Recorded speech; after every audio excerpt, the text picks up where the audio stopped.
Boa noite, gente. Prazer estar aqui com o Ramon, com todos vocês, poetas, pessoas que vieram celebrar a Dalgisa, celebrar o retorno da obra dela às prateleiras. Estou muito feliz de estar aqui, agradeço o convite. A gente vai fazer uma conversa, uma introdução.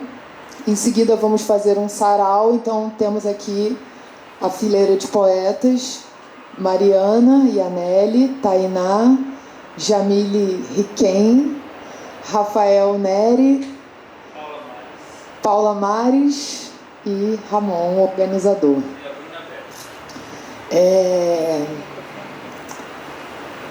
Eu posso fazer uma pequena introdução, né? Eu conheci a Dalgisa, não pela poesia, eu conheci a Dalgisa pelos quadros do Ismael Neri. E tristemente, porque gostaria de ter conhecido primeiro a palavra dela, mas me lembro de ter ido numa exposição quando criança de obras do Ismael Neri, acho que ali na Praça 15, no Rio, na Casa França Brasil. E fiquei muito impressionada com a quantidade de retratos da Dalgisa. E me lembro de perguntar para minha tia quem era aquela mulher, que era uma figura tão absorta e ao mesmo tempo tão magnética.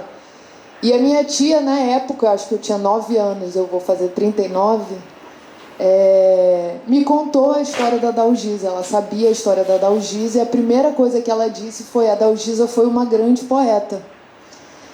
E eu só voltei a ter contato com a Dalgisa décadas depois. E muito especialmente por causa do Ramon, do trabalho dele, da pesquisa, do mestrado dele na UFRJ, com orientação do Canaã. E o Ramon trouxe a Dalgisa de volta para a minha vida propriamente, como eu gostaria que ela tivesse chegado, e trouxe também para a nossa vida, né? Então, Ramon, vamos começar do começo. Como a Dalgisa apareceu na sua vida? Qual foi a primeira aparição da Dalgisa? E em seguida, por que a Dalgisa? Por que organizar e retornar a Dalgisa? Primeiro, boa noite, obrigado, Bruna. Queria agradecer, antes de começar a falar aí a história, a editora José Olímpio, o Grupo Record, pela publicação do livro, né, da obra da Dalgisa. Agradecer a Livraria Gatos em Rabo, que está recebendo a gente aqui para esse lançamento. Meus amigos, colegas, poetas, Bruna, Mariana, Tainá, Jamile, Paula e o Rafael, que eu estou conhecendo hoje, bisneto da Dalgisa. Então eu queria agradecer a sua presença também. E aos amigos todos que estão aqui presentes, obrigado por virem nesse lançamento. Para mim é muito um fechamento, uma abertura de um ciclo, assim, a Dalgisa na minha vida, porque eu cuido da obra da Dalgisa desde 2010, né? Eu tive acesso à Dalgisa Neri através de um livro chamado A Dalgisa Neri, Muito Amada e Muito Só, que é um perfil biográfico dela, escrito pela jornalista e escritora Ana Ruda Calado. E na ocasião, tinham me convidado. Eu sou formado em jornalismo também, né?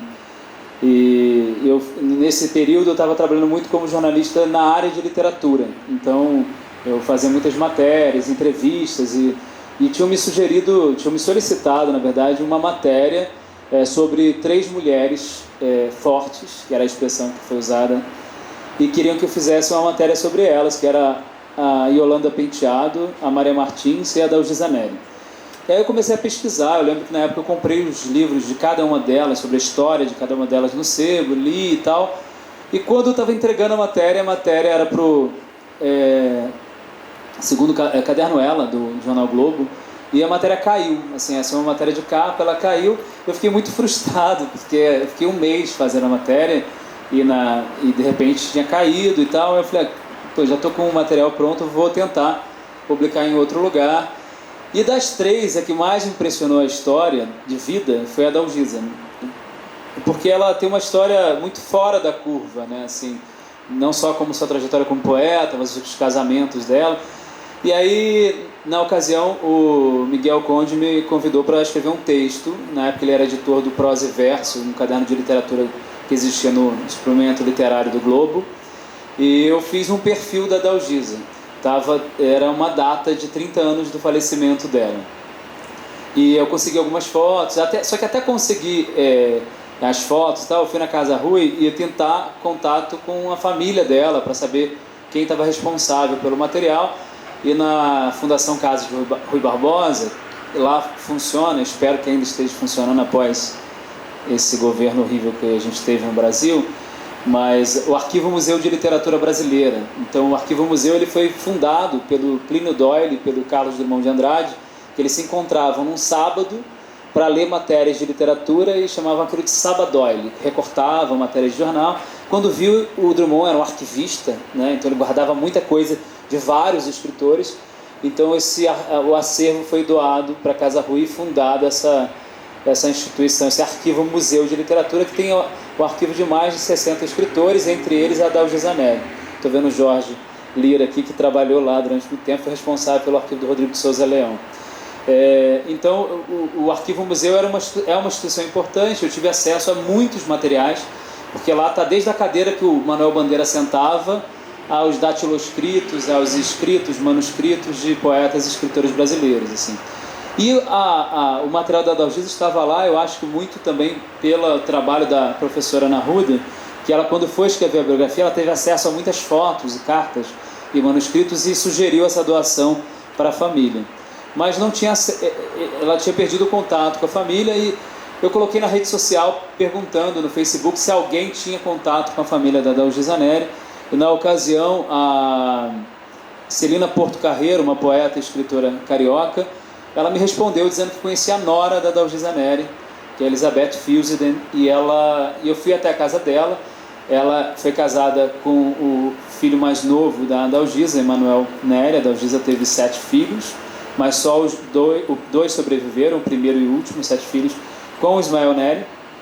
O primeiro chama Ivan, e o último chama Emanuel. A Elizabeth era casada com ele e tinha tido alguns filhos com ele, entre eles a Nathalie Neri, que é quem me deu acesso a esse material da Dalgisa. Então ela me deu um caderno com fotos, algumas cartas, né? Então, que ela me deu acesso. Então, assim, algumas coisas, por exemplo, nesse livro tem um caderno de fotos, muitas delas inéditas, assim.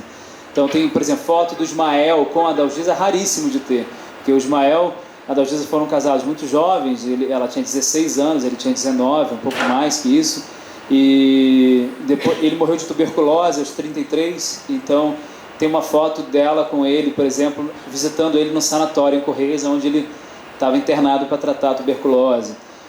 Mas cartas entre ela, Murilo Mendes, por exemplo, cartas muito raras assim do Murilo. No próprio arquivo da Casa Rui tem cartas do Drummond, poemas do Drummond para ela. Ela era uma mulher que ela era muito encantadora, né? Isso relato de vários escritores e poetas, né? Então, na época, ele se reuniu na livraria José Olímpio, no Rio de Janeiro. Então, o centro daquela intelectualidade ali da época. E a Dalgisa fazia parte daquilo. Ela foi contemporânea da Ilka Machado, da Diná Silveira de Queiroz, da Raquel de Queiroz. Então, ela fazia parte do José Lins do Rego, Jorge de Lima, Manuel Bandeira, Mário de Andrade.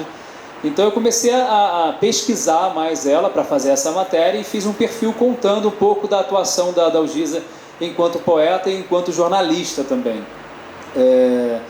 Ela, contando biograficamente sua história, em resumo, assim, ela conheceu o Ismael Neri muito jovem, se casou com ele jovem, teve uma formação artística muito pelo Ismael, porque o Ismael viajava muito para fora do país, conheceu muitos pintores modernistas desse período. Quando casou com ele, voltou para Botafogo, ela morava com a família dele. Quando o Ismael morre, ela vai morar sozinha, começa a trabalhar na Caixa Econômica Federal, passa por um momento muito sem dinheiro, e depois vai trabalhar no Itamaraty, onde ela conhece o segundo marido dela. Ela ficou 11 anos com o Ismael, depois 11 anos com o segundo marido, que é o Lorival Fontes, que era uma figura contraditória na história política brasileira, que ele era o censor da ditadura do Getúlio Vargas, né? Então ele tinha esse papel de censor ali. E a Dalgisa, nessa época, ela só começa a publicar a poesia por incentivo do Carlos Drummond de Andrade, do Jorge de Lima e do Murilo Mendes, que incentivavam muito ela a publicar. O Ismael fazia muitas reuniões literárias, culturais na casa dele, mas ela não podia... o relato que se tem, né, biográfico, é que era um lugar que a mulher não participava. Então ela ficava sempre no canto ouvindo aquelas histórias. Então era um lugar muito machista, né, para os olhares que a gente tem hoje em dia. Mas ela ouvia todas aquelas histórias, todo aquele modernismo ali que estava se apresentando. E o Ismael, nesse período, ele era um cara que ele era dançarino, bailarino e artista, e também considerado pelos seus amigos um filósofo. Então ele tinha uma filosofia chamada essencialismo, que seria uma relação de olhar para a vida através da conexão com a natureza, com o cosmos e tal. E a gente só tem acesso tanto a grande parte dos poemas do Ismael quanto ao conhecimento desse essencialismo por causa do Murilo Mendes, que foi quem catalogou e escreveu livros sobre isso. E o que eu estudo, trazendo a obra da Dalgisa, é como essas conexões, dessas formações influenciaram também a sua poética e tudo mais. Mas quando ela separa dele, ela casa com Lorival e passa a fazer muitas viagens também, morou fora do Brasil. Ela chegou a fazer uma conferência sobre a Sor Juana de la Cruz, que o Otávio Paz tem uma biografia dela, né, que é uma abadesa, e ela ganhou prêmios sobre essa escritora católica, né, assim. E a Dalgisa era muito católica, então ela tinha um olhar de conexão com o sagrado, ao mesmo tempo que seus poemas também estavam ligados a uma questão muito sensual, mas ela sempre com uma relação com o divino também ali. Então ela passa a ter essa relação com o Lorival. Nesse período, socialmente, a Dalgisa Neri Fontes, como ela é chamada, né, porque ela casou com o Lorival, e ele era braço direito do Getúlio, então ela tinha acesso ao grande escalão do governo do Vargas, foi muito amiga do Vargas. E quando ela se separa dele, nesse período, quando o Ismael morre em 1933, ela começa a publicar o primeiro livro de poemas em 1937, e ela casa em 1940. Então ela vai de 1937 até 1973 publicando seus livros, né?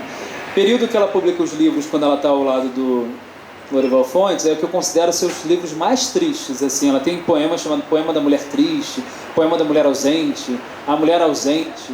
E é uma voz muito melancólica, assim, que ela apresenta. Ela tem um tom muito melancólico nos seus poemas, que causa até muito estranhamento para a poesia contemporânea hoje, eu acho, assim, quando a gente vai ler a sua poesia. E ela se separa dele por volta dos anos 50, meados dos anos 50, e quando ela se separa, ela já tinha uma relação social muito estabelecida, né? Ela conhecia muita gente do meio literário, do meio jornalístico e político, e ela, separada dele, tinha que buscar outra forma de atuação de trabalho, e ela foi trabalhar como jornalista, e ela chegou até o Samuel Weiner, que era o dono do Última Hora, falou que ela queria escrever no Última Hora. Na verdade, contaram para ele que ela estava passando necessidades financeiras e que ela precisava de trabalho. Ele ligou para ela e ela falou que ela queria escrever no jornal, mas desde que fosse no caderno de homens, porque ela não queria escrever no segundo caderno de mulheres sobre receitas e tal. Ela queria falar sobre política nacional e internacional. E ele topou, e ela escreveu durante muitos anos uma coluna chamada Retrato Sem Retoque, em que ela fazia uma análise da política brasileira e internacional. E com isso ela fez muitos desafetos políticos ao longo da vida dela, entre eles o Assis Chateaubriand e também a Marinha do Brasil e muitos outros. Uma mulher que ela desceu o cacete em algumas figuras, e numa dessas matérias em que ela falou criticando a Marinha do Brasil por ter comprado tintas de uma determinada cor e depois jogado fora e não usar porque não era o tom correto nos navios, falando de desperdício de dinheiro público, eles caçaram os direitos políticos e jornalísticos dela. Na ocasião ali, estava sendo para ser instaurada uma ditadura no Brasil, né? Mas antes disso ela já tinha se tornado deputada, né? A carreira de jornalista dela projetou ela enquanto uma figura nacional, né? Então ela se candidatou, ela foi deputada, uma das primeiras deputadas do Brasil pelo Rio de Janeiro por 3 mandatos, e nesse último mandato ela é cassada. Ela estava sendo cogitada de ser ministra da Cultura do Jango, tinha uma articulação nesse sentido ali. Ela tinha ido para o PTB, tinha umas articulações políticas nesse sentido, e em paralelo publicando poesia, literatura e tal. Quando ela é cassada, ela fica muito mal e ela não tem mais como ter sua renda, né, porque ela não podia mais assinar no jornal, não recebia pela Assembleia. Então ela deprime muito e vai inicialmente morar na casa do filho Emanuel, fica um tempo com ele, depois se isola no apartamento de Botafogo, vende a maioria dos quadros. Ela foi pintada não só pelo Ismael Nery, ela foi retratada pela Frida Kahlo, pelo Diogo Rivera, de que ela foi amigo, se correspondeu. Ela foi pintada pelo Portinari, ela foi pintada pelo Orozco. Uns 15 pintores retrataram ela. Era uma figura que causava isso, né, nesses artistas, de querer retratá-la. Ela tinha uma expressão muito encantadora mesmo, assim, né, na figura dela. E ela vendeu muitos desses quadros, e depois ela começou a se desfazer de tudo, foi morar de favor na casa do jornalista, apresentador de TV Flávio Cavalcante, que na história do Brasil é conhecido como o dedo duro da ditadura do Brasil.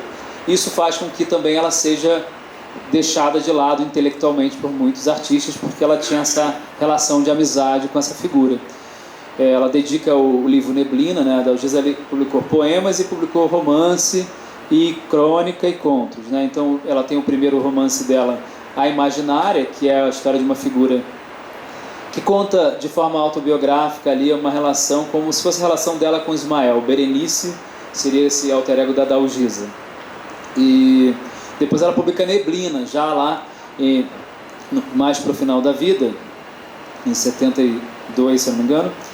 Mas ela coloca essa dedicatória ao amigo, em gratidão ao amigo Flávio Cavalcante. Gratidão porque ele recebeu ela não tinha onde morar, ela foi morar de favor na casa dele em Petrópolis. Depois ela saiu de lá, conseguiu pagar uma clínica de idosos e morreu esquecida nessa clínica e sem publicar. O Emanuel chegou a ir lá, esse filho mais novo, e alguns editores como o Pongete, o José Olímpio a visitavam, levavam livros e tal, mas ela morreu jovem, ela morreu aos 70 anos, né, em 1980. Esses episódios da vida dela, eu entendo como episódios que marcam esse ostracismo, esse esquecimento da Adalgisa, né? Então ela está vindo a público seus poemas 50 anos depois. Eu estudo ela há 10 anos, e os familiares também, poucos familiares têm uma relação direta assim, com a obra dela, né? Assim, normalmente com a literatura se tem mais com as artes plásticas, porque tem um retorno também, eu acho que comercial, né? Eu acho que a literatura, na minha visão, traz menos um retorno para a família nesse sentido, né? Mas o fato é que a Adalgisa deixou essa obra que estava esquecida, e eu fui estudá-la, e nesse período entre 2010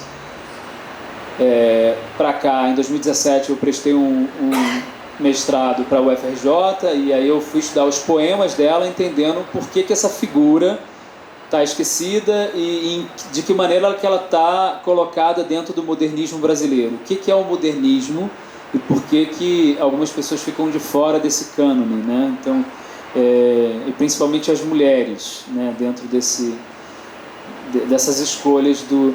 E aí o que eu apresento é que, na verdade, ela era mais moderna do que modernista, no sentido que ela estava dentro daquele período ali contemporâneo dos pares, estavam pensando aquele período, mas ela não segue uma cartilha de vanguarda ou de querer se aproximar do que estava sendo produzido intelectualmente, de como proposição estética, poética, ela vai muito numa pesquisa pessoal do que ela entende enquanto poesia. Então a Dalgisa tem poemas muito sensuais e poemas muito católicos, e depois, do início até o final da sua vida, esse católico vai sumindo e vai vindo uma relação mais pagã com a vida, com o mistério, com a natureza. Então ela vai se transformando a partir e transformando a sua poética. Mas voltando um pouco para trás, assim, eu acho que é interessante porque é a ousadia de uma mulher, né? São muitas ousadias para uma mulher, né? Naquela época, né? No seu contexto. Eu entendo que você teve uma aproximação à Dalgisa, primeiro por um aspecto biográfico mesmo, né? De desvendar, de descobrir, impressionado com a trajetória dessa mulher. Depois você comenta se você pretende escrever uma biografia no final. Mas eu tenho uma curiosidade de saber, você disse que com a família, no espólio, você conseguiu cartas e fotos. Na casa de Rui Barbosa, você teve acesso a um material. Qual estado que estava esse material? O que tinha nesse acervo? Tinha primeiras edições? Tinha uma espécie de Adalgisa na imprensa, tirando a coluna dela? O que tinha ali de Adalgisa de fato? E qual era o estado? Como... Não, o estado de ótima conservação. A Casa Rui é uma instituição, até o início do governo Bolsonaro, até então era uma instituição que preserva todo esse material. Agora vamos ver com a pessoa que vai assumir a Casa Rui Barbosa qual estado que eles estão deixando esse acervo, né, que são acervos muito importantes, de mais de 60 escritores, da Clarice Lispector, do Drummond, do Bandeira, da Dalgisa, né? Então a conservação era legítima desse material mesmo, assim. Então eu tive acesso a cartas, a bilhetes trocados entre escritores, datiloscritos, escritos, material dela na Assembleia Legislativa, fotos, muitas coisas. Móveis não, a doação dela lá, eu não sei também como ficou também essa parte de doação na Casa Rui a partir de um determinado período. Acho que no início eles recebiam muita coisa, né? Os móveis do Bandeira, do Drummond e tal. Até quando eu também cuido da obra do Rodrigo de Souza Leão. Eu doei o acervo do Rodrigo de Souza Leão para lá, e foi o primeiro arquivo digital de um escritor brasileiro, porque até então era tudo datiloscrito e escrito, né? Então agora é pendrive, disquete, o que eu doei do Rodrigo. Isso gera um debate, o Jorge Lira, que está aqui, que cuidou do acervo dele, desse lugar de como a gente conserva hoje em dia, dessa forma digital, os acervos dos escritores, né? Como você reconhece a autoria desse material? Isso gera uma outra discussão, né? Mas o fato é que, assim, é uma conservação de excelência que existia lá até então, né? Mesmo, tanto de catalogação do material, por exemplo, eu organizei também, junto com o Jorge Lira e com a Silvana Guimarães, os poemas do Rodrigo de Souza Leão, que são 20 livros. Seria impossível eu fazer a organização se o material não tivesse doado para lá e eles não tivessem catalogado todo o material em pastas, entendendo o que estava repetido, o que não estava, porque é um trabalho infinito. Então, assim, o trabalho de arquivo, né, de acervo, é um trabalho que tem que ser muito valorizado nesse sentido, principalmente quando se trata de literatura, de autores que fazem parte, contam a história da literatura brasileira, né? Assim, então, esse material da Dalgisa estava lá, preservado, e depois a família, a Nathalie, me deu acesso a outras coisas que eu não tinha acesso lá. Então eu usei muito na época do mestrado, quando eu estava lá, né? Assim, também usei a hemeroteca da Biblioteca Nacional para pesquisar as matérias de jornais da época, que você pode pesquisar online, né? Você vê a matéria da, sei lá, Revista Cruzeiro, Jornal do Brasil. Então tem uma matéria, por exemplo, quando a Dalgisa morreu, o Drummond fez uma crônica incrível chamada A Dalgisa a Indômita. Então, falando da coragem da Dalgisa, que na verdade não adiantava os militares tirarem dela o título de deputada ou de jornalista, porque o amor que existe pela Dalgisa é muito maior e vai perdurar. Então isso é muito legal, né? O Drummond ter essa sensibilidade ao longo da trajetória dela, que eles se corresponderam, né? Ele fez poemas para ela, mas ele fez falando da importância dela. E durante a minha pesquisa de mestrado, o Mariano Marovato, que é poeta, ele conseguiu para mim um áudio que tem de uma entrevista da Adalgisa no Museu da Imagem e do Som do Rio de Janeiro, feita pelo Drummond e mais 3 escritores. Acho que era o Hélio Pellegrino, o Drummond, não vou lembrar agora de cabeça, mais uns 3. E o Drummond pergunta para ela assim: mas a Adalgisa, você já foi publicada fora do Brasil, em diversos países, seus livros, A Imaginária era um best-seller para a época, ela foi um best-seller com romance, seus poemas foram elogiados pelo Drummond, pelo Mário de Andrade, pelo Manuel Bandeira. Por que você, isso em 1960, por que você está esquecida em 60? Entendeu? A gente está em 2023, parece que de 60 para 2023 ela continuou esquecida, né? O questionamento do Drummond. E ela responde assim: olha, Drummond, eu não sei por que tá assim, eu gosto de ser publicada, fico feliz quando os poemas ganham outros lugares, mas o lance é que se for bom o que eu escrevo, vai durar, entendeu? Então, eu acho que é isso, assim. Então, nós estamos aqui hoje para falar dos poemas dela, né? Agora falando então dos poemas, eu entendo que assim, quando você conhece uma história que te maravilha e você se interessa por aquela história, por aquela vida, é um passo muito maior. Não só descobrir essa vida, uma maldição, mas reunir a obra que foi produzida nessa vida. E anterior a isso, levar essa pesquisa para a universidade. Então, eu gostaria de saber, assim, na poesia, quais as gemas, quais os chamados da poesia da Adalgisa que te levaram para a FRJ para ficar 3 anos pesquisando. E quando você pesquisa, você também está reinserindo, né, a poeta na historiografia e na vida comum. Quais os chamamentos de Adalgisa para você, Ramon, poeta, para além do Ramon, jornalista, pesquisador? Qual foi a rasteira que ela te deu? Eu fico me perguntando ainda isso hoje, assim, porque quando você começa a fazer mais, por que eu inventei isso, né? Quando você passa, você fica feliz e fala: por que eu inventei essa... eu acho que, de fato, o acesso inicial foi a sua história, né? A história dela é muito extraordinária para o seu tempo, então me chamou aquilo a atenção fortemente. Mas quando eu cheguei nos poemas, eu fiquei muito encantado com o olhar de uma mulher que, ao mesmo tempo, era uma deputada e que era super politizada e que traz para o seu campo literário uma outra relação com o olhar para a vida. Ela não traz a questão política. O que interessava a ela era o seu mundo interno, como ela se sentia e como ela expressava aquele olhar do seu universo. Então, principalmente da relação que ela tinha com essa conexão que ela tem com algo que é sobrenatural, que ela não sabe nominar, e que aí depois eu vou entender ali que tem uma relação com o essencialismo, mas essa relação com a natureza, em que ela não sabe explicar de que maneira que esses ciclos da natureza se manifestavam na vida dela e nos poemas, e de que maneira aquilo se revelava, como se tivesse encantada com um tipo de revelação que estaria por vir ou não, entendeu? Então acho que isso me atraiu, assim. Eu acho que não tem a ver com uma identificação no sentido de querer fazer algo e tal, mas alguns poemas eu queria ter escrito, tanto dela quanto do Rodrigo de Souza Leão. A gente só pesquisa aquilo que a gente ama, né? Então tem poemas que eu falo: cara, eu amo isso aqui, eu queria ter escrito isso, entendeu? Então quando ela tem um poema que está na 4ª capa, que chama Poema Natural, chama O Meu Mundo é Muito Grande, Tudo que eu penso acontece, né? Ela fala: sabe aquela pedra que está lá em cima?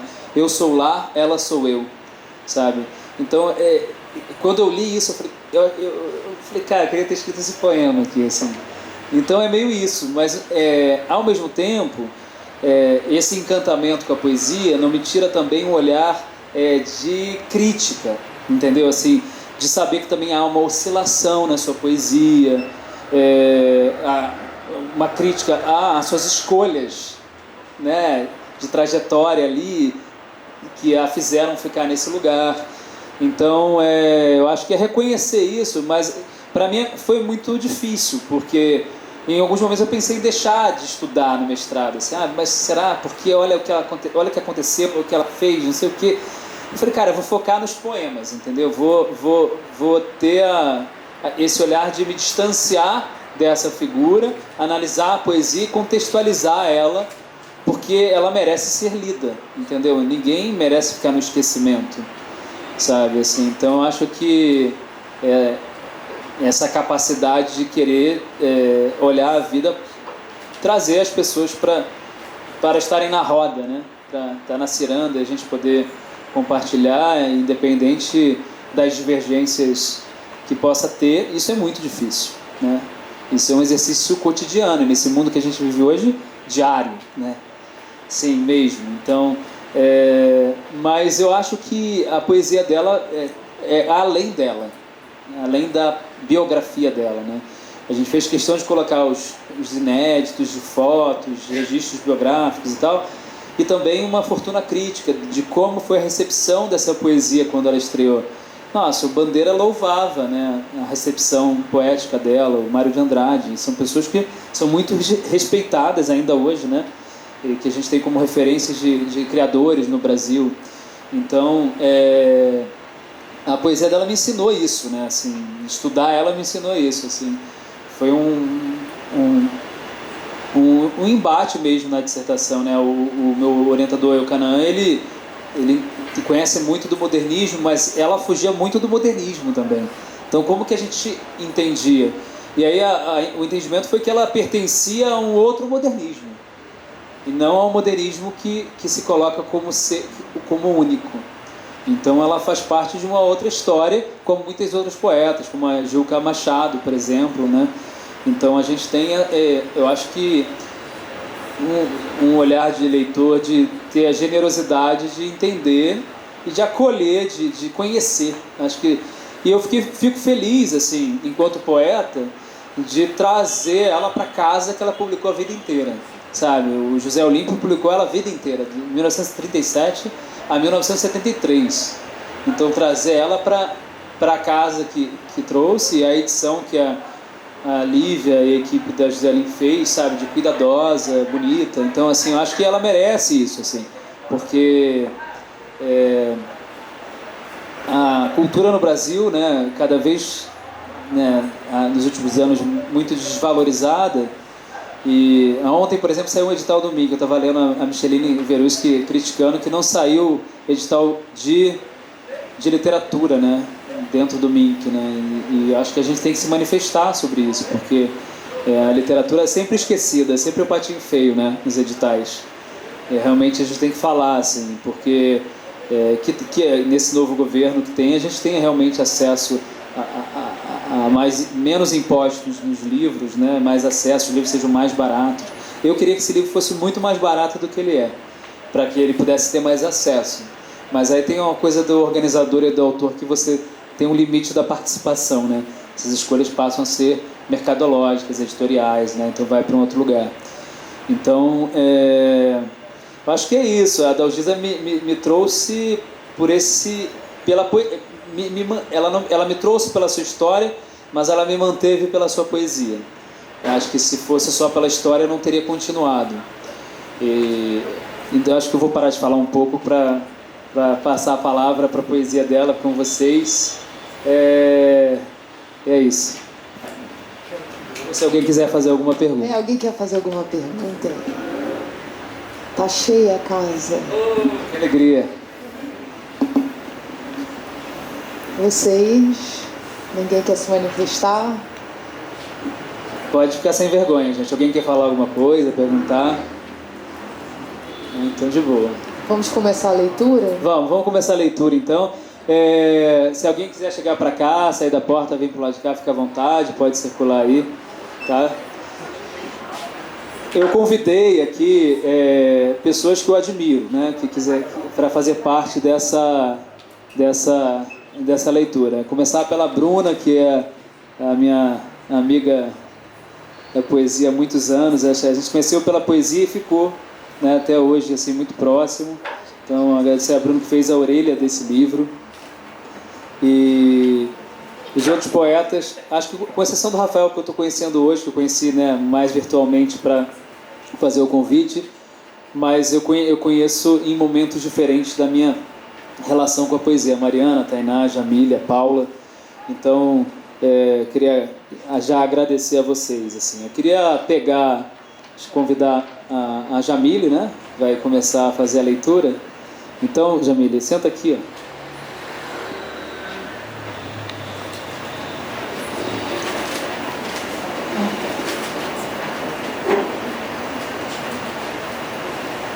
Boa noite a todas, a todos. Eu não queria perguntar nada, mas eu queria só fazer um comentário, um pouco, uma anedotinha assim, real, que o Ramon citou a Gilca 2 vezes, né, e a gente meio que se conheceu de certa forma por causa da Gilca, né, conversamos um pouco, mas também pela Adalgisa, porque eu acho que eu organizei, né, a poesia completa da Gilca Machado, que saiu em 2017 ou 2018, e eu acho que o que me chamou a atenção assim, na Adalgisa foi que o fato dela e a Gilca terem algumas coisas um pouco parecidas, assim, né? As duas se envolveram com política, de certa forma, as duas tinham, né, essa questão desse machismo que, enfim, estava por ali, e as duas foram esquecidas, né? Acho que no mesmo momento, inclusive ali nos anos 60, as duas acabaram sendo esquecidas de alguma forma. Então, a Adalgisa me chamou muita atenção por isso. E aí, quando eu estava terminando de fazer a pesquisa da Gilca, eu comecei na faculdade também com uma iniciação científica, aí conheci a família da Gilca, fiz o livro, depois fiz um TCC, que é uma biografia dela que nunca saiu, mas eu já tinha tido acesso aos poemas da Adalgisa, e eu falei, nossa, quando eu terminar de fazer a Gilca, eu adoraria fazer a Adalgisa ali em meados de 2015, comecinho de 2015. E aí eu fui atrás da Nathalie, que é a neta da Adalgisa, né, no Facebook, e falei pra Adalgisa, ela falou, então, mas aqui tem um rapaz que já tá fazendo, já vai sair esse ano, inclusive é nosso amigo em comum aqui no Facebook, e era o Ramon. Aí eu fiquei feliz pra caramba que finalmente a gente ia ter acesso aos poemas, né, da Adalgisa. Na época eu ainda não sabia que seria o Imaginário primeiro, e eu fiquei, na verdade, desde 2015 enchendo o saco do Ramon para sair esse volume de poesia também, e finalmente está aqui. Então eu vou ler 3 poemas aqui que a gente escolheu previamente. A volta. Neste instante nossas chagas são as mesmas as palavras, a solidão e o pranto, o mesmo desabitado deserto marcado pelo sol, pela sede, pelo desconsolo da longura. Entretanto, nossas mãos medrosas interpretam a busca secular. Nossos olhos procuram abrigo nas estrelas. Nossa boca o fruto sumarento. Nossos pés a frescura das nascentes. Neste instante, nossas chagas são iguais. Iguais no sangue, na dor, na solidão. E no mesmo infindável desespero dos que perderam a voz na lágrima não chorada. Entretanto, sentimos no ar o perfume da rosa. Soletramos no tempo o que a vida repete.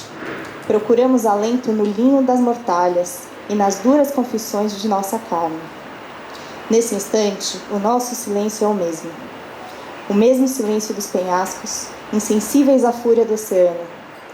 Entretanto, consola-nos ver o vôo das aves marinhas, olhar a criança brincando e acompanhar a noite nutrindo-se de ruídos. Neste instante, todas as dimensões são iguais todos os berços, todos os sepulcros, todas as sombras, todos os ritmos cantados pelo grande instante em declive. Nesse instante, todos somos iguais, todos somos um instante.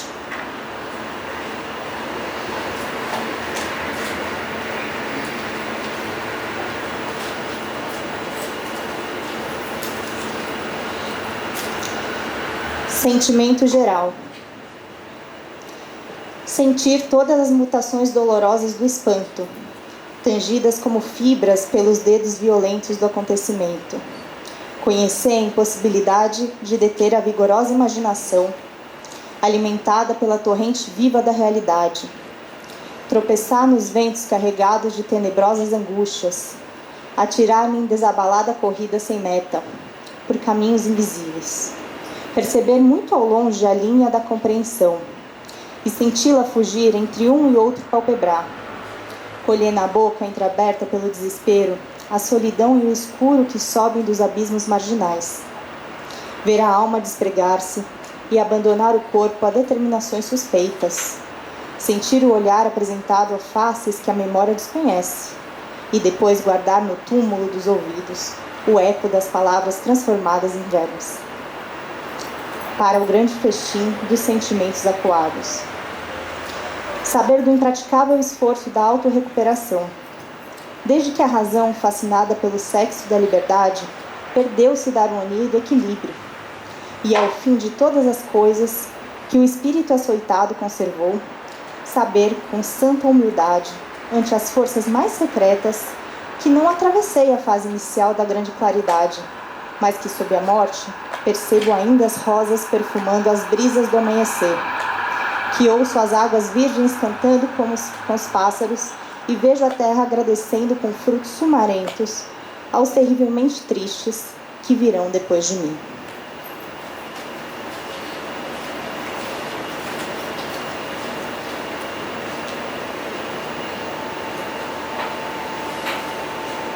Esse último aqui que eu vou ler, ele tem uma brincadeira que a gente vai fazer, então, que ele chama várias vezes a Adalgisa, né? Então, eu queria que quando eu falasse Adalgisa, vocês repetissem comigo. É o poema Eu Estarei em Tudo, do livro Poemas, a página é 469.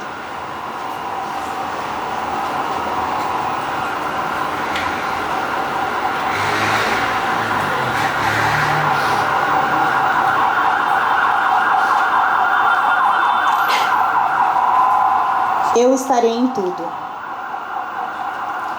Correrei pelos rios e pelas cascatas, me espalhando pelos campos, irei à raiz do trigo que alimentará o faminto, e a espiga dirá, Adalgisa.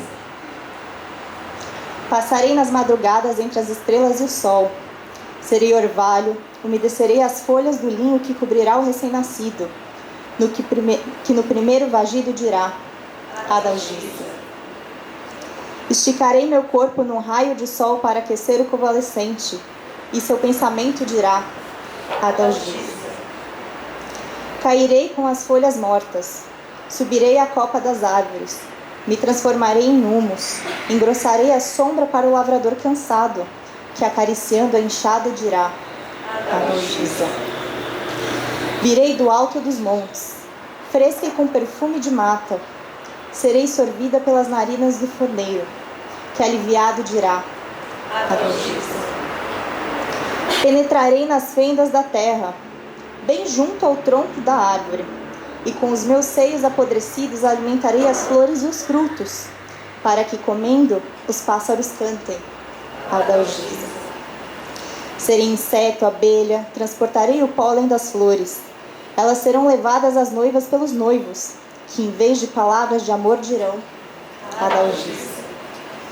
Correrei nos hospitais, serei lepra, chaga, fetidez, serei a dor do moribundo e o tributo da prostituta, que invocarão em vez da morte, Adalgisa.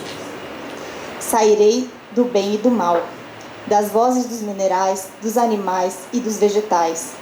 Sairei dos montes, das nuvens, das sepulturas, dos mares, e ficarei no espaço, atravessando as gerações, uivada pelos ventos, Adalgisa.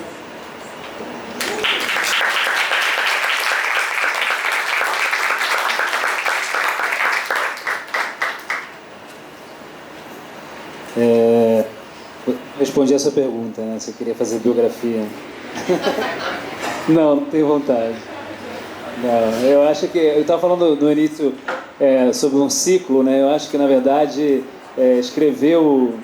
organizar o livro, para mim, fecha um ciclo, assim.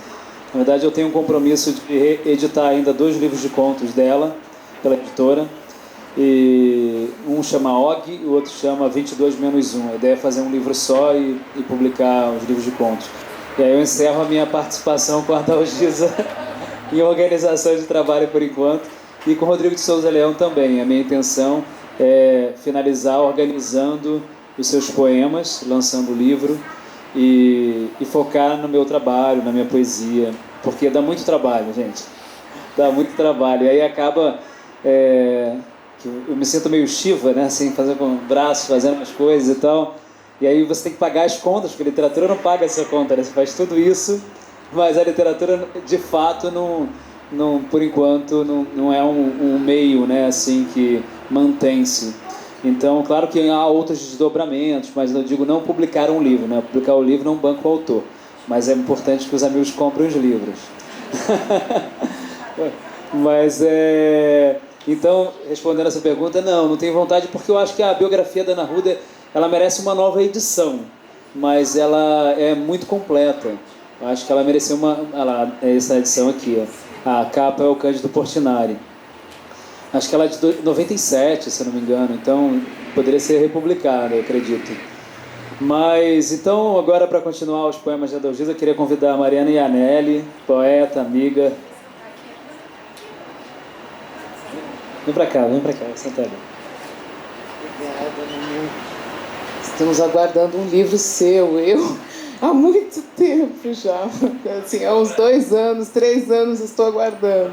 Pelo menos um poema. Ela falou assim, me manda uns poemas para eu publicar agora no Rascunho. Isso foi em 2016. Já faz tempo já.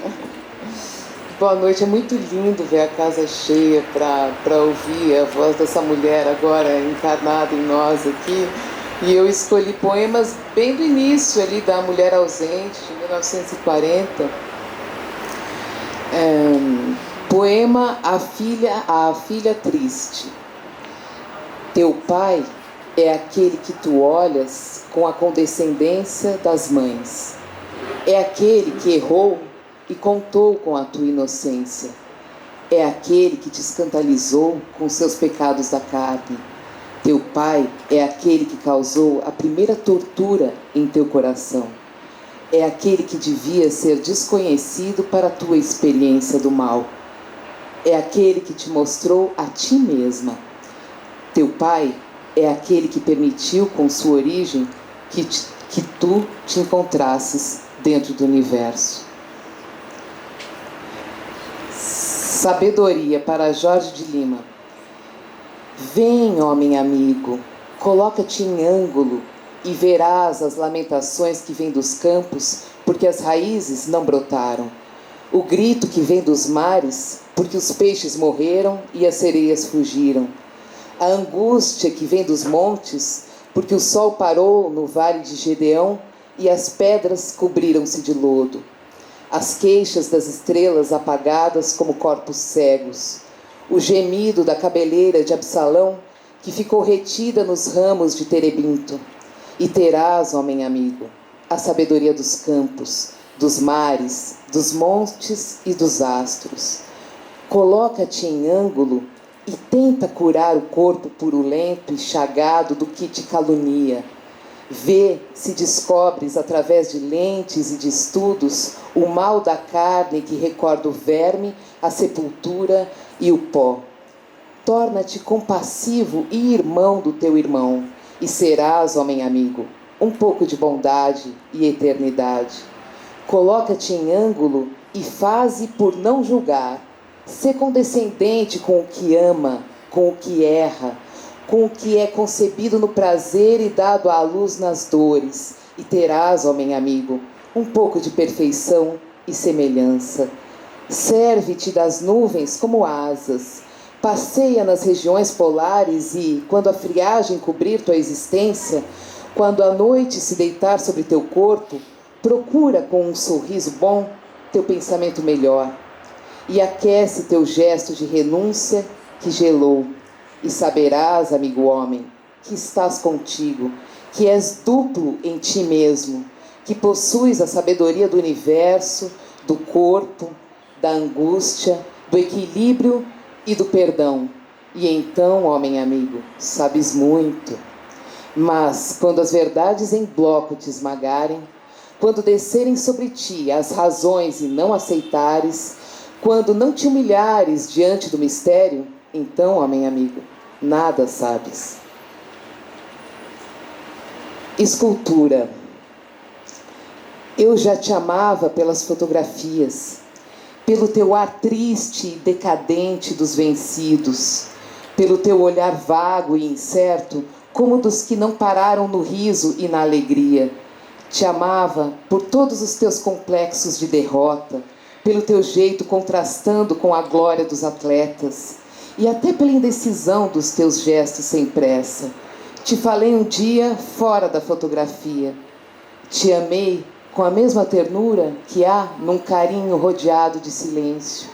E não sentiste quantas vezes minhas mãos usaram meu pensamento, afagando teus cabelos num êxtase imenso. E assim te amo, vendo em tua forma e teu olhar toda uma existência trabalhada pela força e pela angústia, que a verdade da vida sempre pede e que interminavelmente tens que dar.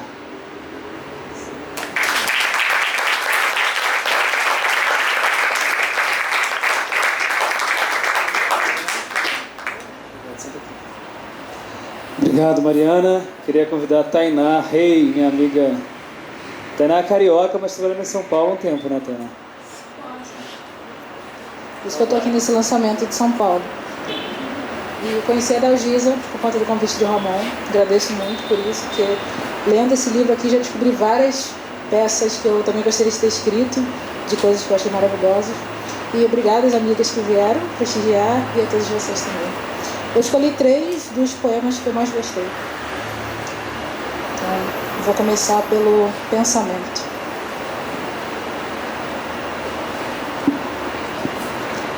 Com um cansaço frio e a dor mansa, tenho nos olhos uma solidão crescente. Há um som de palavras na distância, dando à vida uma treva permanente. Escondo-me da paisagem existente, das horas gravadas na memória. Penso às vezes que sou forma ilusória, arrastando esta alma tão doente. E concentrada em medos e horrores, dou ao pensamento outra distância, sob as lágrimas do pranto que ainda posso. É que, dentro de todos os destinos, aturdida por dores diferentes, sou aquela que agora é pó e ossos, sobre tudo o que fui antigamente. Essa é lembrança. Fiquei vivendo a tua sombra, como os musgos à beira das fontes. Com ritmo agreste, verguei meu corpo, com um movimento de arco distendido pela flecha. E o ruído do meu sangue correndo em minhas veias foi como das distantes cachoeiras perdidas. Meu pensamento, como um pássaro da noite, riscou o silêncio dos nossos corpos deitados e pousou na tua boca entreaberta, como a brisa sobre os jardins pisados. O perfume da terra chovida, que tua presença evaporava, penetrou em meus cabelos, como a seiva dos frutos caídos, e aprofundou-se em meus sentidos, como a gota sorvida pelas areias quentes, pelas quentes areias. Mas aí a gente torna um poema nosso, né? Pelas areias quentes. Fiquei no teu corpo, como a poeira das estradas pegada às folhas nossas, as folhas novas, as folhas que não necessitam florescer, porque o sangue da terra justifica o seu isolamento. Fiquei vivendo à sombra do teu corpo, como os musgos à beira das fontes. E esse poema tem bastante som de S. Quando eu estava lendo em casa eu percebi, falei, não tem como esconder, né, o sotaque. Ele tem antecedência. Antes mesmo da vida, as lágrimas conheciam meu pensamento, no revelado princípio da inutilidade. Antes do distinto e do obscuro, a expressão de todas as coisas foi louvada pelo temor e pela angústia. Antes da flor dos meus sentimentos, havia o fruto amargo e amadurecido na boca da minha alma em desalento. Antes do desejo de meu espírito de mulher, os sonhos da minha infância sofreram o arrancamento das suas raízes. Antes do prazer que movimentou meus erros, a presença nítida do nada antecipou-se em experiência provada. Antes da luz e do ar, as trevas e a sufocação de mundos antigos cobriam a minha forma encolhida no círculo do ventre materno. Antes mesmo da morte, antes do primeiro sinal de decomposição do meu corpo e do esfalecimento do meu espírito, o pó morava em meus ossos, a água nas minhas carnes, e a eternidade sobre os desajustes do meu ser. Antes da involução do bem e do mal, do vício e da culpa, a ordem universal estabilizadora dos desequilíbrios transportou meus sentidos para outro corpo de mulher. Antes do nada que impulsiona minha existência, o tudo, em conjunto, evitou que eu fosse um peixe, aquietado na profundidade onde os oceanos encontram a terra. Antes do verbo, eu vivia na palavra desarticulada, largada nos espaços infinitos. Isso é lindo, Adélio. Obrigada.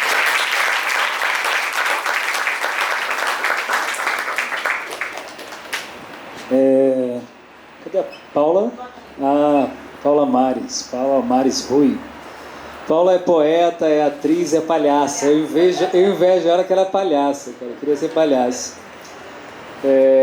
Obrigado, viu? Agora...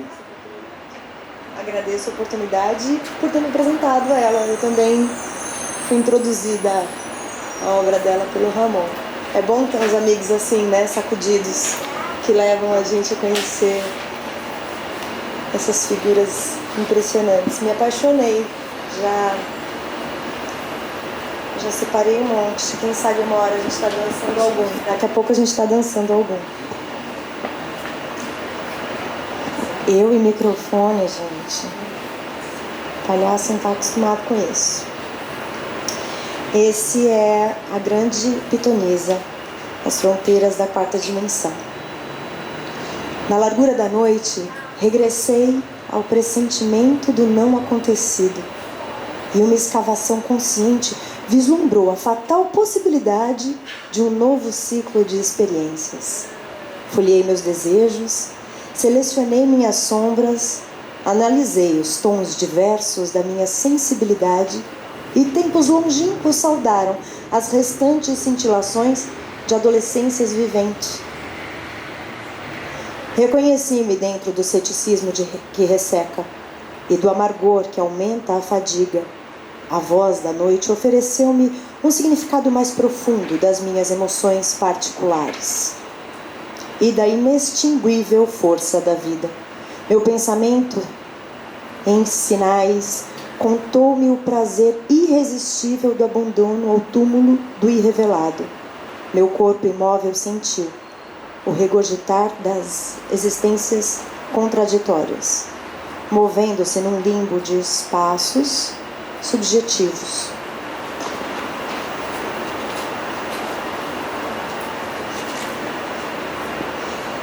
E na antevisão de destinos incertos, meu olhar subjulgado acompanhou as sombras, caindo em ritmos exatos no universo, correndo no espaço inicial da voz da noite reveladora. Meu espírito ouviu temeroso os mais profundos e desconhecidos pensamentos que estavam nascidos no meu cérebro e preparados para a eclosão da madrugada que se aproxima. Ainda das fronteiras da quarta dimensão, poema da amante. Eu te amo. Antes e depois de todos os acontecimentos, na profunda imensidade do vazio e a cada lágrima dos meus pensamentos, eu te amo. Em todos os ventos que cantam, em todas as sombras que choram, na extensão infinita dos tempos, até a região onde os silêncios moram, eu te amo. Em todas as transformações da vida, em todos os caminhos do medo, na angústia da vontade perdida e na dor que se veste em segredo, eu te amo. Em tudo que estás presente, no olhar dos astros que te alcançam, em tudo que ainda estás ausente, eu te amo. Desde a criação das águas, desde a ideia do fogo, E antes do primeiro riso e da primeira mágoa, eu te amo perdidamente. Desde a grande nebulosa até depois que o universo cair sobre mim suavemente. E agora a gente vai para o ar do deserto, que é a mulher dentro da noite.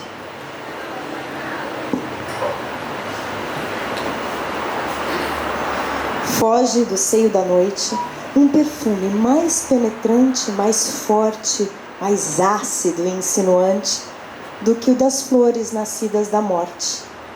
Cai de dentro das estrelas tranquilas uma luz tão cintilante, vazando as minhas pupilas, que chego a pensar contente que o fim não está muito distante. Passam, roçando meu rosto fatigados, os últimos ventos, e deles meus ouvidos tiram cânticos e lamentos. É o momento em que as pastagens do deserto são regadas pela lua e as colinas se adornam de alegria. É o instante em que meu espírito deixa que sobre meu corpo influa a sensação do nada e do tudo da poesia.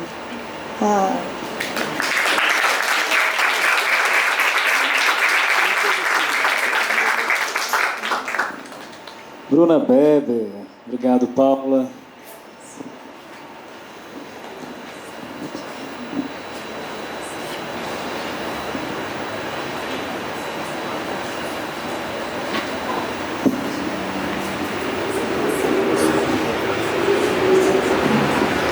Simplicidade.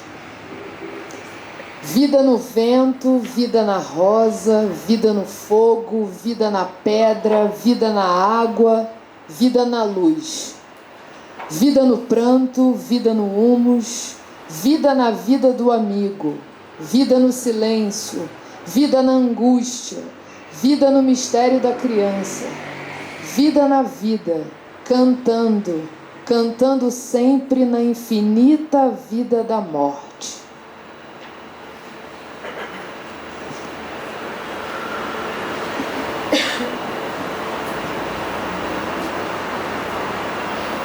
A exilada.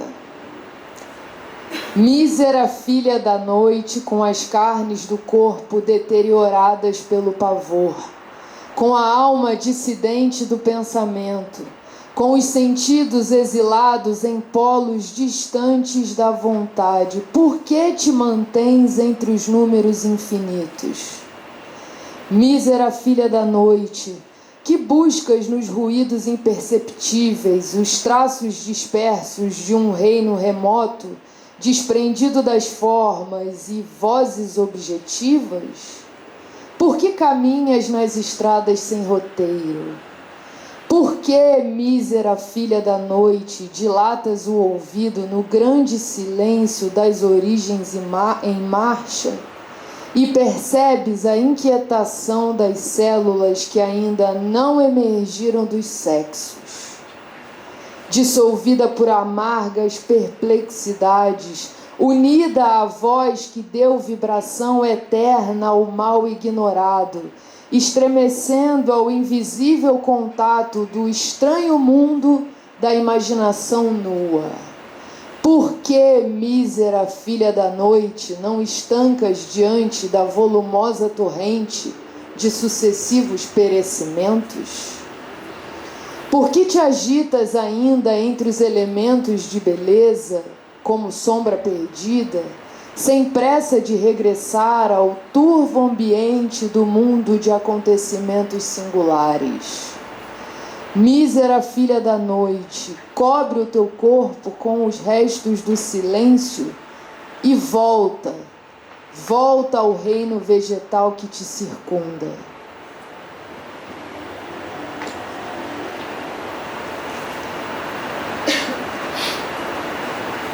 Ternura, México, 1945.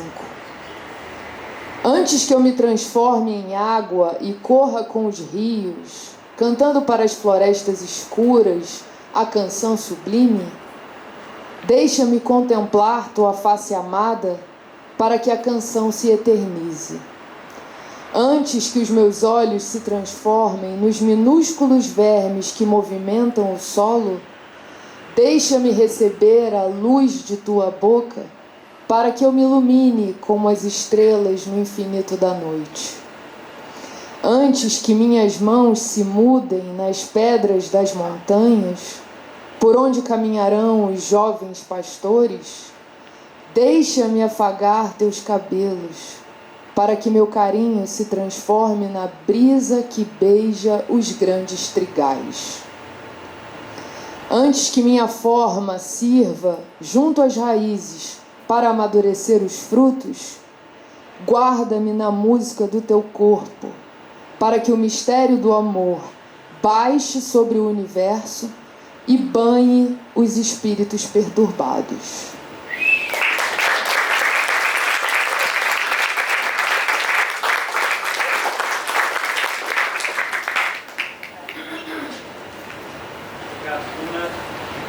Muito obrigado. Eu queria convidar aqui agora o Rafael Rapizo Neri, bisneto de Adalgisa, que eu conheci através da Bruna. Antes dele ler os poemas, eu queria pedir se você pode falar um pouco dessa sua relação com a sua avó, de que maneira que se dá, de que maneira que você conheceu os poemas dela. Quando a Bruna estava para escrever a orelha do livro, ela falou assim: cara, tem um rapaz fazendo uma oficina de poesia comigo que escreve tão bem, ele é tão incrível, não sei o que. Muitos elogios ao Rafael. E eu perguntei o sobrenome dele, ele falou que é Neri. Eu falei: pergunta se ele é parente de Adalgisa. Ele falou: sou bisneto. Então é muito curioso, porque eu também não o conhecia, e fico feliz que você esteja aqui com a gente trazendo a poesia da sua bisavó. Bom, boa noite a todos. Primeiramente, queria agradecer ao Ramon pelo convite, a Bruna Beger pela espécie de ponte, né, que se realizou muito pelo acaso. É curioso isso, porque, pelo menos, como você sabe, a família é um tanto dividida, tem gente que não se conhece, etc. Mas, pelo meu lado, a impressão que senti é que sempre se falava muito do Ismael e não tanto de Adalgisa. Então, eu sempre conheci Ismael desde pequeno, mas fui saber que Adalgisa era escritora, entre outras muitas coisas, anos depois. Basicamente, quando eu estava saindo de casa e fui catar coisa que eu podia roubar. E daí, dentro de clipes de jornais, etc., tinha a edição que você já tinha feito da Imaginário, tinha uma edição antiga, inclusive anotada por ela, com erros do Zog, mas a poesia não tinha nada lá. E eu fui como que lendo por aí, na internet, essas coisas. Daí quando eu entrei na faculdade, tinha alguns livros lá e eu dei uma olhada, mas nunca no escopo dessa edição. Assim, então eu também queria te agradecer e parabenizar por esse trabalho editorial, porque ficou realmente incrível. E, é só uma felicidade estar podendo participar disso com vocês. Então eu vou ler 3 poemas também. O primeiro é A Canção que Voltará. Caminhantes, que seguis o eco das claras vozes, deixai que vossos sentidos sejam envoltos pela brisa das tardes exaustas e que o orvalho das madrugadas umedeça vossas cabeças. Abandonai a memória para que seja feito sono em vossas pálpebras enrugadas e no silêncio repousante das vossas pupilas encontrareis a planície onde habita a grande mão suave de eterna carícia. Caminhantes, que sentis a infinda distância que vos deita no último soluço, cantai ainda a canção que mora nos ventos, aquela que foi recolhida dos perfumes eternos, a que gerou do volume dos silêncios aquela que penetrou no tumulto subterrâneo, penetrante como o frio dos pés sem vida, a que recolheu o vosso grito deitado nos caminhos da infância. Cantai, caminhantes, a cada passo contado nas pedras, para que reconheçais de volta, quando vossas orelhas pressentirem a aproximação da morte, a canção que vossa boca semeou no tempo.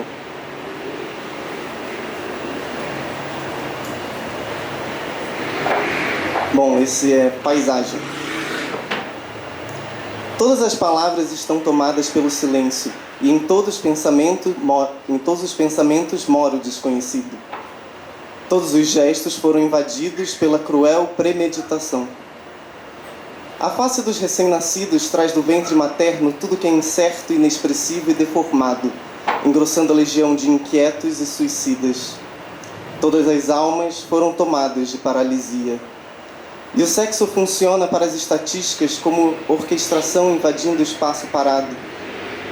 Todas as estradas foram tomadas pela ausência, e todo o repouso foi apagado pela ansiedade constante dos desejos inúteis.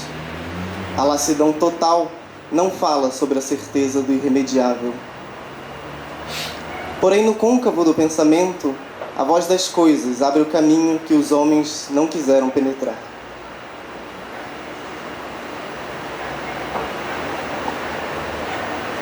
E, por fim, esse é só poema. Talvez esse ritmo de retorcidas angústias aparentemente redundantes se tenha formado séculos antes da minha história evolucionária, quando os primeiros peixes saíram do mar que os incubara na orla fria da noite. Talvez eu venha da idade carbonífera, como um anfíbio de clima multilateral, transformado ao meio-dia num delírio de superatividade de pensamento e ao cair da noite num torpor de lírico amolecimento.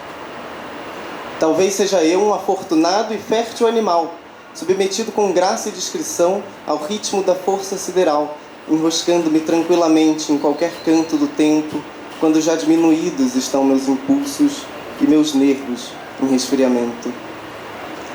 Talvez o mar particular da minha corrente sanguínea carregue a miniatura química de águas perversas, guardadas em ovulação subtilínea no traço de velhos versos. E assim, talvez, meu cérebro tenha herdado a necessidade de recriar-se em cenas quando a escuridão retorna para sublinhar a vida vivida a duras penas.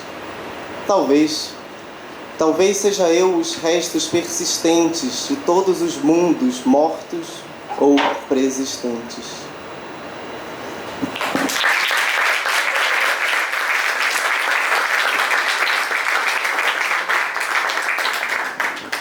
Estamos chegando ao final da leitura. Depois eu vou fazer essa última leitura de alguns poemas. Eu posso fazer uma dedicatória no livro de quem desejar aqui, e quem quiser beber depois a gente pode sair e tomar alguma coisa.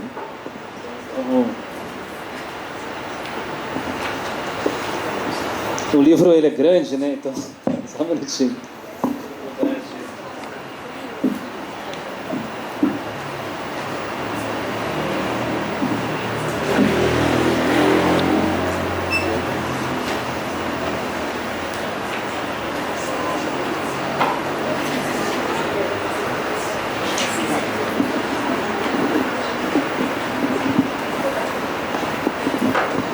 Poema natural.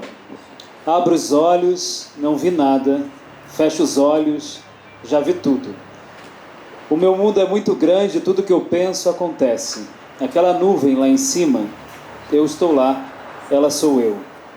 Ontem, com aquele calor, eu subi, me condensei, e se o calor aumentar, choverá e cairei. Abro os olhos, vejo um mar. Fecho os olhos e já sei. Aquela alga boiando à procura de uma pedra, eu estou lá, ela sou eu. Cansei do fundo do mar, subi, me desamparei. Quando a maré baixar, na areia secarei. Mais tarde em pó tornarei. Abro os olhos novamente, abro os olhos e vejo a grande montanha. Fecho os olhos e comento. Aquela pedra dormindo, parada dentro do tempo, recebendo sol e chuva, desmanchando-se ao vento, eu estou lá, ela sou eu.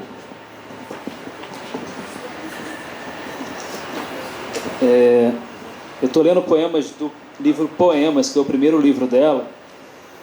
Vou achar aqui o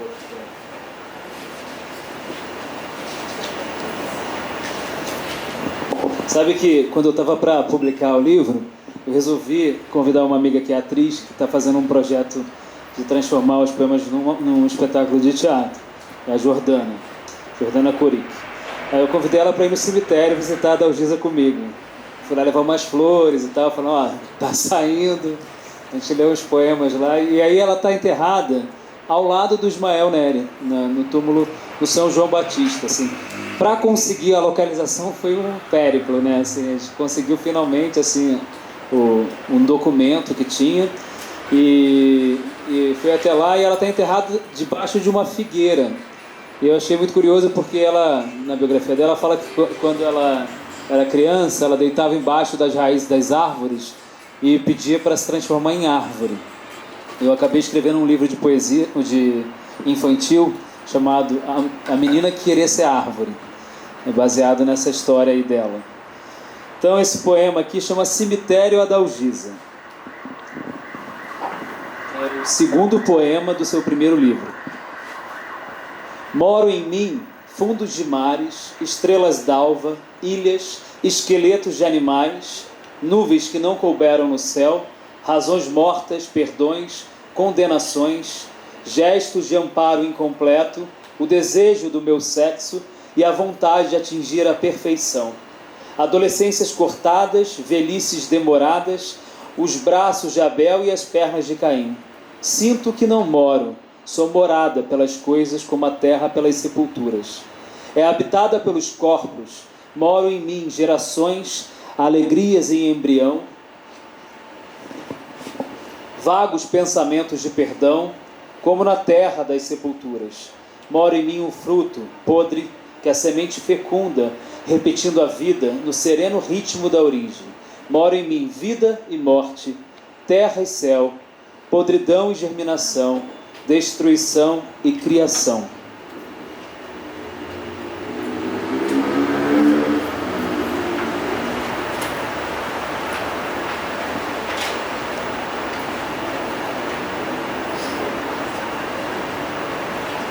E para finalizar, eu queria ler esse poema.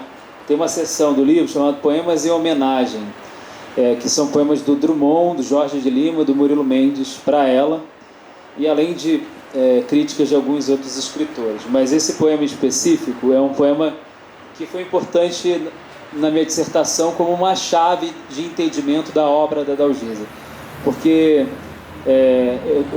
eu tentei compreender ali a Adalgisa buscando esse lugar que ela traz do desdobramento dessa mulher, dessa persona e dessa figura que ela apresenta na sua obra, tanto na obra de prosa quanto na obra poética. Então a Adalgisa é uma mulher que se desdobra em outras, como ela era na vida, né? Ela era poeta, ela era deputada, ela era jornalista, ela era musa dos artistas, então musa de poetas, então essa figura que se desdobra em outras se traduz também na sua literatura, nos seus poemas, tanto que em Neblina, que é o seu último romance, ela é a história de um duplo, de um ser que sai de outro, uma mulher que sai de outra e começa a dialogar, e ela morre como uma personagem desse romance, sem voz. Então o Drummond, muito antes dela começar a publicar os seus livros, porque ela começa a publicar em 1937, esse poema é de 1934, está no livro Brejo das Almas, ele fez esse poema falando dela. E quando ela publica o último livro, Ruínas, eu tive acesso a esse manuscrito. Ele publica um outro poema, que é um poema a partir da leitura do Ruínas. Então, se você pegar o primeiro livro de poemas e ir para o último, para o Ruínas, você vê realmente essas ruínas dessa voz poética, dessa relação com o tempo.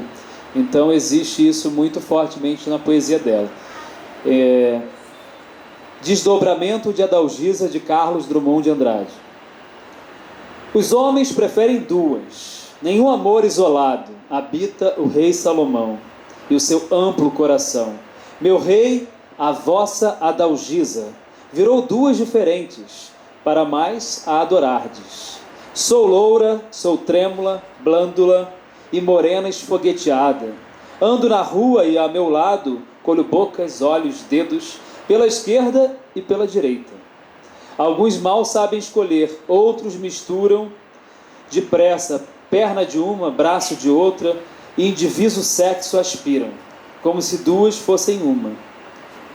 Adalgisa e Adaljosa, parti-me para o vosso amor, que tem tantas direções e nenhuma se define, mas em todas se resume. Saberei multiplicar-me, em cada praia tereis 2, 3, 4, 7 corpos de Adalgisa, a lisa, a fria, a quente e a áspera Adalgisa, numerosa qual o amor. Se fugir para a floresta, serei cipó, lagarto, cobra, eco de grota na tarde, ou serei a humilde folha, sombra tímida, silêncio, entre duas pedras, e o rei que se enfarou de Adalgisa, ainda mais se adalgizará. Se voardes e se descerdes 1000 pés abaixo do solo, se vós matardes ao fim, serei ar de respiração, serei tiro de pistola, veneno, corda, Adalgisa. A Adalgisa eterna, os olhos luzindo sobre o cadáver, sou Adalgisa de fato. Pensais que sou minha irmã, ou que me espelho no espelho, amai-me, não repareis, uma Adalgisa traída, presto se vinga da outra, eu mesma, não me limito, se viro o rosto, se me encontro 4 pernas, 4 braços, 2 cinturas e um só desejo de amar. Eu sou a quádrupla Adalgisa, sou a múltipla, sou a única, sou a analgésica Adalgisa. Sorvei-me, gaste-me e ide, para onde quer que vades, o mundo é só Adalgisa. Carlos Drummond de Andrade.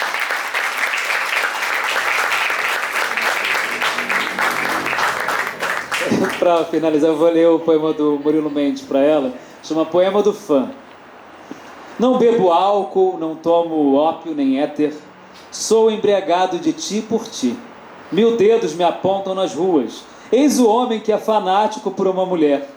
Tua ternura, tua crueldade são iguais diante de mim, porque eu amo tudo que vem de ti. Amo-te a tua miséria e a tua glória, e te amava mais ainda se sofreres muito mais.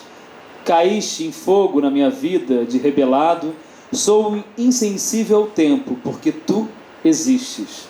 Eu sou fanático de ti, sou fanático de todos os detalhes da sua biografia, da tua graça, do teu espírito, do aparecimento da tua vida.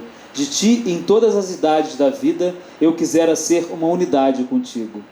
E no exterior, violentamente contigo, na febre da minha, da tua, da nossa poesia. Sou fã desde o princípio e para toda a eternidade. Em verdade, o poeta é o maior fã de sua musa.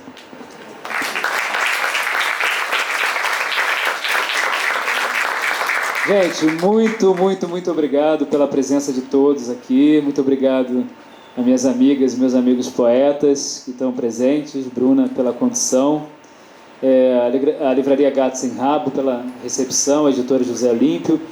E a todos que estão aqui. Então, muito obrigado por estarmos juntos aqui falando poesia, lembrando a poesia, a voz dessa mulher chamada Adalgisa Neri. Eu desejo que todos possam conhecer e quem não está aqui também tenha acesso ao livro e aos seus poemas. Então, vida longa, Adalgisa.